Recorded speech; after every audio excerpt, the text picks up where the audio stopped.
Hello everyone, today I'd like to talk about Jefferson Airplane, Jefferson Starship, and Starship. Yes, they're essentially the same group, no matter what you say. Obviously it's packaged that way too, but I want to talk about kind of my history with them as a kid, especially what I think of them now. I don't want to talk necessarily their background or the formations of the different bands and things like that. You can pretty much look that up online. So yeah, Jefferson Airplane, Jefferson Starship, and Starship. Now, Jefferson Airplane, I knew them for quite some time, in a sense, on the radio. The oldie stations at that time, so in early 90s, they would play Jefferson Airplane quite a bit. I would always hear them, and there would be two songs: the White Rabbit and Somebody to Love. Those two songs, and I would hear it all the time. And when you hear the song, you hear the style and everything. You can kind of tell it's the like the '60s, late '60s, psychedelic, hippie type of music, that kind of thing. Stuff you would listen to at Woodstock and so forth. So I was okay with that. I knew they were very popular at then, but it wasn't, kind of didn't really like catch my ear so much that I needed to get their albums or anything like that. It was just okay for me. Now, I picked this up sometime when I'd say mid to late 90s, and it's this one, Starship, at a used record place. So now, and this is their greatest hits from 1979 to 1991.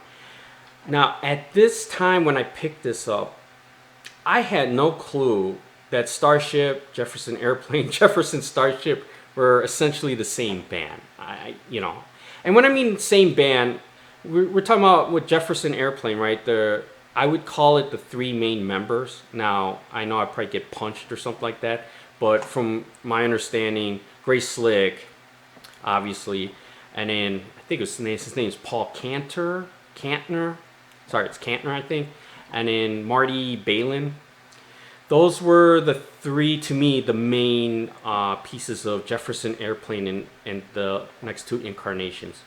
So all three, from my understanding, all three started with Airplane, Jefferson Airplane.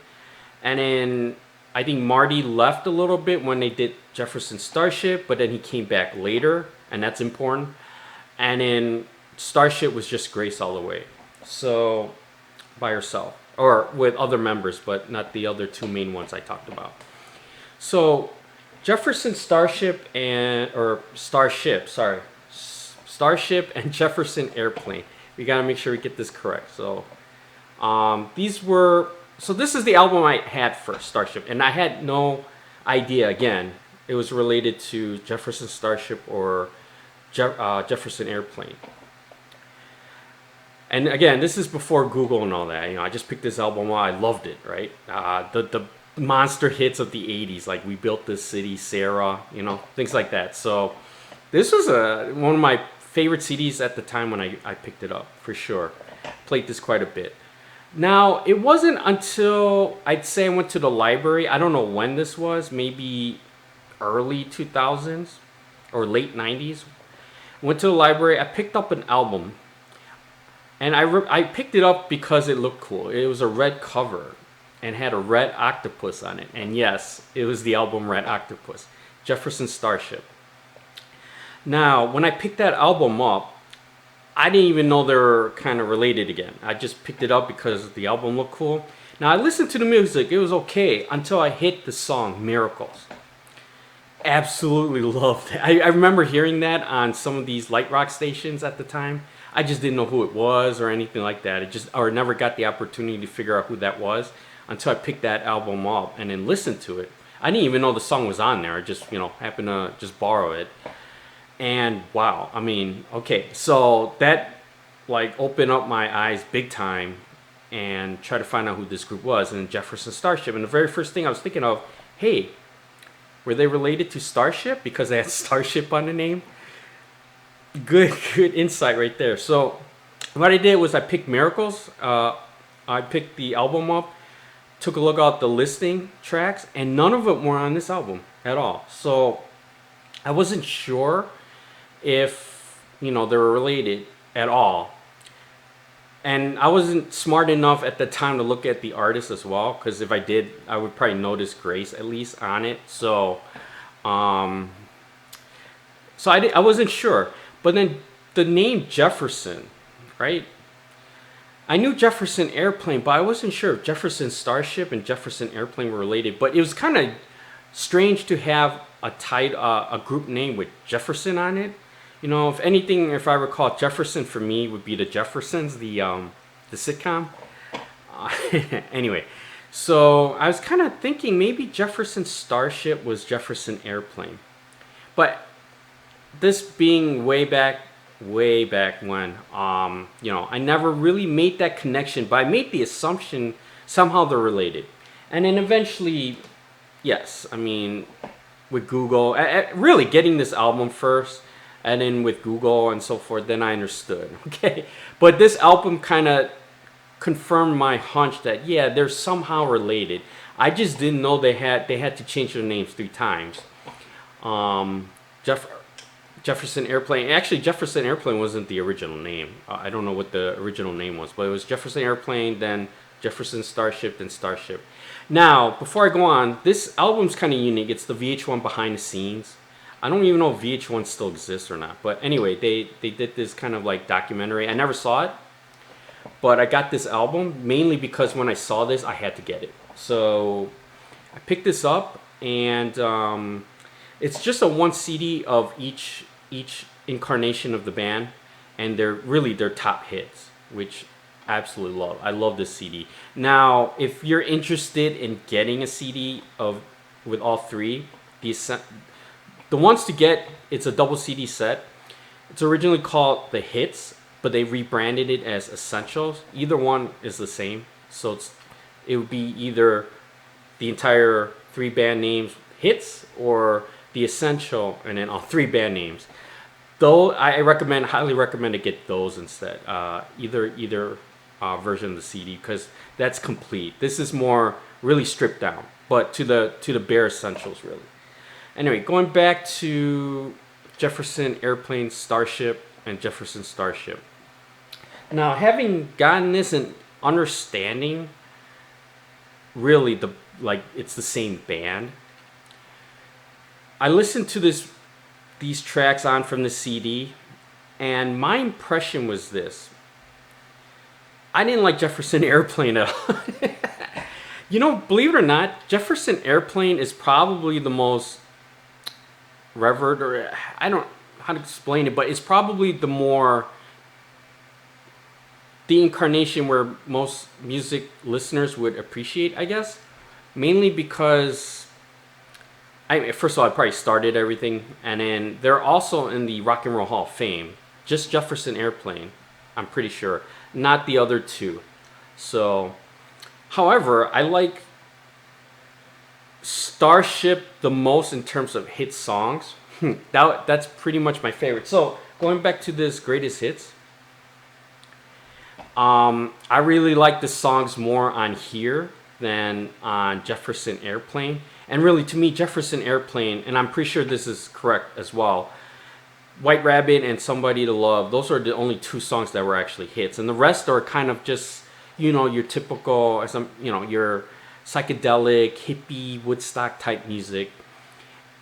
I don't know why Jefferson Airplane is in the Rock and Roll Hall of Fame, and really out of those 2 songs. I've listened to the other songs on here as well as some of the songs online for Jefferson Airplane, and they're just a really poor people's version of like a Janis Joplin, a CSN, that type. The Woodstock era, I don't think they're, heck, I love the Mamas and Papas way more than Jefferson Airplane. Now, I'm not saying they're bad or anything like that. I just don't think they're Rock and Roll Hall worthy. And I'm not just talking about the hits, because really they only have 2 songs. They're just their music in general. I don't think it stands out compared to their contemporaries at the time. But I'm pretty sure the ones I mentioned are all also in the hall, so I don't know. Anyway, this is kind of going back to the Rock and Roll Hall of Fame dilemma type thing, and how they pick things. So I don't. To me, I would have picked Starship or Jefferson Starship before Jefferson Airplane. Or if you're gonna pick Jefferson Airplane, pick the whole damn, all three incarnations, because at least to me, they're the same group. All right. Now, the person that really stuck all the way through is Grace Slick. Okay, and that's, when you think about it, it's probably the most amazing thing. What I want to get to with Jefferson Airplane, Jefferson Starship, and Starship is this. They pretty much went through 3 decades, right? Late 60s, 70s, 80s, okay? And if you listen to each incarnation, they have evolved appropriately. So Jefferson Airplane, again, being that kind of like late 60s psychedelic rock, Woodstock type music, hippie type music, that type of thing.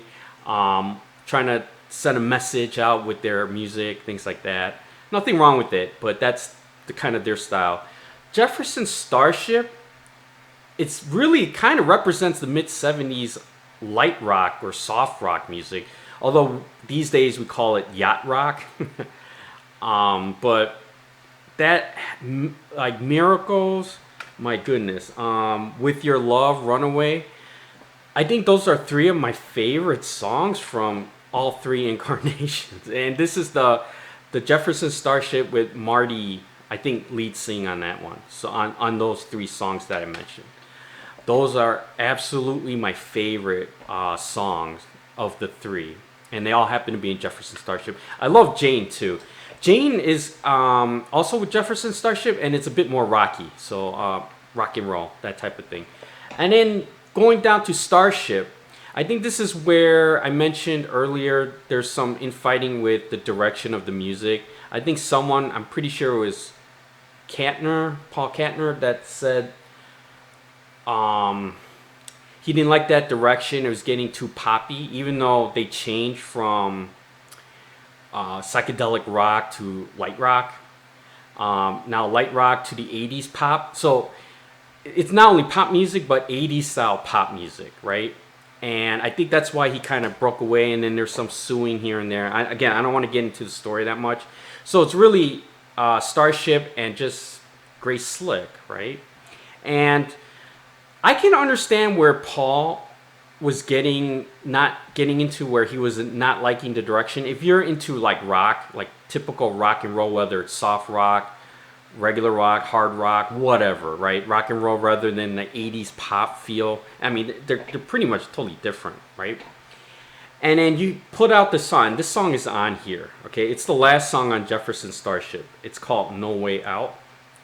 If you listen to that, I didn't like No Way Out. It's just your typical 80s feeling pop song. I mean, that's what it was. And if that was the last song that Jefferson Starship produced, and Paul Kantner was like, damn, listening to this song, I don't like it, I don't blame him at all. I don't blame him whatsoever, because I didn't like the song either. I thought it was just, I mean, it's not bad or anything, it's just okay, but your typical 80s flavor pop song. It's too bad though, and I think Grace Slick really was very fortunate to stick around. Maybe she saw what was going on, because after that, Starship, right? She was in it with the others. We Built This City, Sarah, Nothing's Gonna Stop. Oh my God, all those were like number ones, man. Those were like those songs I knew right away as a kid too, because they played that constantly.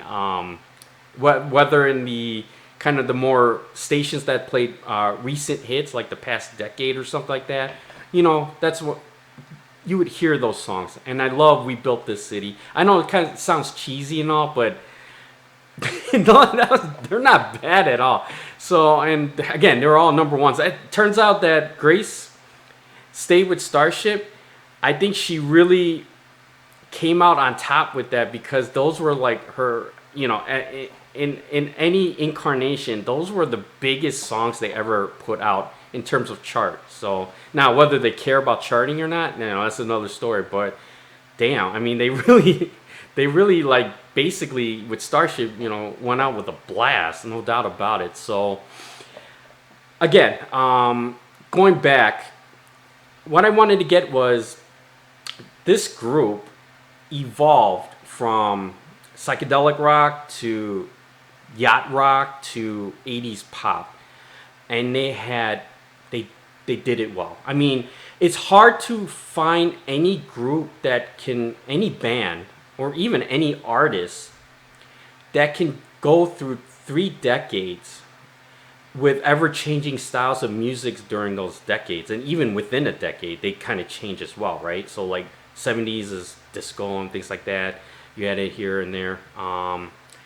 It's hard to do it 3 decades and be successful at it, and along and having to change your style of music too and be successful with the changes as well. To me, that has to be one of the most impressive things about this group: Jefferson Airplane, Jefferson Starship, and Starship all the way. Credit to Grace Slick and, you know, everyone else that was part of this. That's just unbelievable. You name an like artists like that can do that. I mean, heck, even the Beatles couldn't last that long, right? Elvis, not really. He is still popular no matter what. It's more popularity. But I can't think of anyone. Maybe Elton John. Elton John would be one of them that I think through 3 decades was able to succeed in making hits, you know, different and in different styles too, if you think about it. So otherwise you'd be lucky to do 2 decades, right? And you can probably mention a lot of artists that was able to do two, Bee Gees being one of them, from the soft type music to the disco stuff, you know, Neil Diamond, you know, there's a lot slew of artists, but 3 decades and changing that style entirely to fit the style of music for that decade, very impressive, very impressive. And that's why I also think they should, as a whole, Jefferson Airplane, Jefferson Starship, and Starship should be in the Rock and Roll Hall of Fame as one entity, because that feat alone is just, that's impressive. No doubt about it. You can't take anything away. Even if you don't like their music or don't like one of their reincarnations. Personally, Jefferson Airplane's my least favorite, but I don't hate it or anything. It's just my least favorite of the three. But I have to give him major props for that. And Grace Slick was really the only one that went through all three. And she's just absolutely awesome. She retired, from what I understand, in 1990. Basically, when this Greatest Hits came out, 91, up through 91, I mean, she was pretty much done, Grace Slick. I know they formed, like, Paul Kantner and maybe Marty form other bands, offshoots later on, but it's pretty much done. By 91, that's it. By that time, the Starship Greatest Hits came out. To me, that's done with the Jefferson Airplane Starship across the board. And that's pretty much one I want to get into. Pretty impressive. Before I ask any questions like what you think, well, I'm going to ask right now. So what do you think about Jefferson Airplane Starship, Jefferson Starship? What do you like better? Things like that. Do you believe they all should be in the Hall of Fame? Like I said, I think so. Mainly based off what they accomplished in 3 decades. But I like to add this. Before even knowing Starship or anything, there's this guy. I didn't know this guy, Craig Chaquiso, I think. That's how you pronounce it. If not, I apologize. But, dude, I knew this guy before Jefferson Airplane, or the band members of any of those three incarnations. This guy was the guitarist for Jefferson Starship, and I believe Starship as well. So he came on during that time, and he was I think the main guitarist for it. And I knew this guy first because I listened to one of his albums from the library. It was called Native Tongue, or it was an album that contained Native Tongue. And that happened to be one of my favorite, like, kind of smooth jazz or world jazz type song that I picked up. And I had to get his Greatest Hits, which had it. But really, I really love his remix of Native Tongue on here. and it's actually remixed by Third Force, but another kind of a smooth jazz artist. Anyway, just on a side, he was a guitarist for Jefferson Starship and Starship. I did not know that, so pretty interesting story. Anyway, what do you think about Jefferson Airplane, Jefferson Starship, Starship? Let me know what you think. That's all I have to say today. Thanks a lot. Bye.